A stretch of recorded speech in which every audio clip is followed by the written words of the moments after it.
Sicuramente a fine giugno restituiremo definitivamente il Ponte Priula alla comunità. Arriva ad esporsi l'assessore regionale alla viabilità e trasporti Elisa De Berti, pur di calmare i malumori crescenti, soprattutto da chi utilizza quotidianamente uno dei ponti maggiormente trafficati della Marca e che doveva, stando alle promesse, essere già operativo da tempo.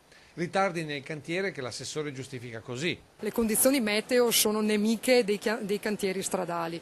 Purtroppo le condizioni del meteo degli ultimi mesi hanno inciso sulle tempistiche. Ecco perché l'unico dubbio che rimane è quello meteorologico. Il tempo, se non fa scherzi, a fine giugno saremo tutti là per la festa. E per un cantiere che si chiude, altri progetti continuano ad essere sul tavolo dell'assessore. Sappiamo che nella provincia di Treviso, per quello che è di competenza della regione, il Terraglio Est è una delle priorità. Che però al momento ha costi proibitivi. L'intervento sicuramente da 50 milioni è un intervento dove reperire 50 milioni è assolutamente difficile. Però nel confronto con Veneto Strade potrebbe uscire a breve una variante economicamente meno impattante. Altra situazione per un'altra storia infinita della viabilità di Marca, quella del quarto lotto della tangenziale di Treviso. Il quarto lotto è oggetto della riclassificazione della rete stradale da regionale provinciale ad ANAS e quindi nel momento in cui verrà fatto questo trasferimento ci siederemo al tavolo con ANAS e inizieremo a lavorare sulla progettazione. Il progetto